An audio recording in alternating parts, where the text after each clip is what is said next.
నీతి నిజాయితీకి మారుపేరుగా ప్రజలే దేవుళ్లుగా రాజకీయాల్లో తనదైన ముద్రను సొంతం చేసుకున్న శ్రీ వైఎస్ జగన్మోహన్ రెడ్డి గారికి హృదయపూర్వక పుట్టినరోజు శుభాకాంక్షలు. ఇట్లు డాక్టర్ అరుణ్ కుమార్ మొండితోక, శాసన మండలి సభ్యులు, ఎన్టీఆర్ జిల్లా. 100 కుటుంబాలకి జీవనోపాధి చూపించారు. ఆ 100 కుటుంబాలు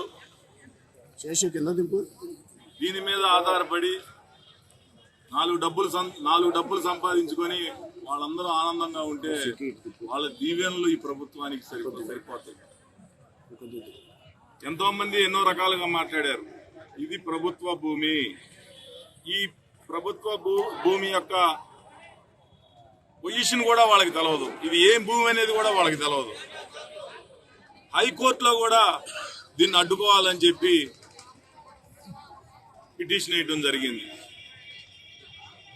ఇది ఫిషరీస్కి సంబంధించిన భూమి అని వాళ్ళు హైకోర్టులో వేస్తే, ఫిషరీస్కి సంబంధించిన భూమి ఇక్కడ ఎక్కడా కూడా లేదు. ఇది చెరువు కాదు, ఇది ఓన్లీ గ్రామఖండంలో ఉన్న పోరంబోకు భూమి. అయినా ఎవరు కూడా సొంతంగా ఉపయోగించుకోవడానికి ఇక్కడ చేయలే.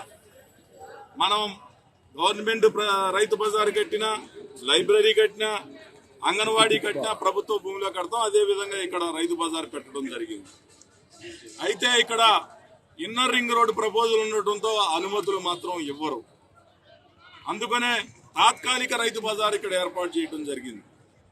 ఈ తాత్కాలిక రైతు బజార్లో ఇక్కడ ఇన్నర్ రింగ్ రోడ్ ఎప్పుడైతే నిర్మాణం చేస్తారో మరుక్షణమే, అంటే ఈ రోజు ప్రారంభిస్తే రేపు మొదలు పెడితే రేపే తొలగించుకోవాల్సి వస్తుంది అని చెప్పి ఇక్కడ అందరూ కూడా మరి ఎవరైతే ఈ షాపులు తీసుకున్నారో వాళ్ళందరికీ కూడా చెప్పడం జరిగింది.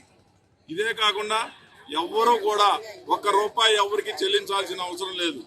ఎవరైనా కనుక ₹1 ఎవరికైనా చెల్లించినట్టు నాకు సమాచారం ఇస్తే మరుక్షణమే మీరు ఇంటికి వెళ్ళిపోతారు, కొట్టి తీసి వేరే కొత్త వాళ్ళకి ఇచ్చేస్తామని కూడా చెప్పడం జరిగింది. అమ్ముకోవటం కానీ రెంట్కి ఇచ్చుకోవటం కానీ చేసినా కానీ ముందే చెప్పి వాళ్ళందరినీ ఒప్పించి, మీరు ఎవరైనా ఇంకా అలాంటి ఉద్దేశాలు ఉంటే వెళ్ళిపోండి అని చెప్తే అందరం కూడా మేము దీని మీద బతుకుతామని చెప్పేసి దాని మీద ఉండటం జరిగింది. ఇంకోటి కూడా చెప్పాం, నాకు ఈ షాప్ మీద ఉపాధి అవసరం లేదు, వేరే వాళ్ళకి కల్పించండి అని చెప్పానంటే ఒకళ్ళిద్దరు బయటికి వెళ్ళిపోవడం కూడా జరిగింది, కొత్త వాళ్ళకి ఇవ్వడం జరిగింది. అంత స్వచ్ఛందంగా ముందుకు వచ్చి మరి పేదవాళ్ళకి ఇవ్వండి మేము వెళ్ళిపోతాం అని చెప్పి ఒకళ్ళిద్దరు రావడం జరిగింది. ఇది కేవలం రైతు బజార్ రేట్లకే వినియోగదారులకు అందిస్తారు తప్పితే ఎక్కడా కూడా భూ ఆక్రమణలు కానీ లేకపోతే వ్యక్తిగత లబ్ధి కానీ ఏ ఒక్కరికి ఉండదు. కేవలం షాపుల వాళ్ళ మెయింటెనెన్స్కి మాత్రం రోజుకి ₹150 తీసుకోవడం జరుగుద్ది. ఎంత వస్తే అంత నెలాఖరికి లెక్క రాసి సెక్యూరిటీ గార్డులకు కానీ, కరెంటు బిల్లులకు కానీ, ఇదంతా యార్డు క్లీనింగ్కి కానీ, లేకపోతే ఇంకా ఏ విధమైన ఖర్చులు ఉన్నాయో ఆ ఖర్చులన్నిటికీ వాడటానికి జమా లెక్కలు రాసి ఇక్కడ బోర్డు మీద రాసి గ్రౌండ్ మధ్యలో పెట్టండి.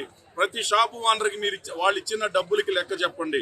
₹1 మిగిలితే ఆ రూపాయి కూడా ఎవరైతే షాపు ఓనర్లు ఉన్నారో వాళ్ళ కుటుంబాలకి హెల్త్ పాలసీలు చేపించండి. ఎక్కడా కూడా డైరెక్ట్గా కార్పొరేట్ హాస్పిటల్కి వెళ్ళి వైద్యం చేసుకునే విధంగా వాళ్ళ కుటుంబాలన్నీ కూడా ఉంటాయి అని చెప్పేసి చెప్పాం. అలాగే చేస్తాం. ఇక్కడ అంతే, అక్కడ అంతే. త్వరలో కొద్ది గొప్ప ఈ సేల్స్ పెరిగినాక తీసుకుంటారు తప్పితే అప్పుడు దాకా కూడా మెయింటెనెన్స్ కూడా వీళ్ళకి ఉండవని చెప్పి ఈ సందర్భంగా తెలియజేస్తాం. Local to global news at your finger tips. మీ చేతిలో ఒక ఆయుధం. డౌన్లోడ్ రా TV app. Media legend Ravi Prakash is back.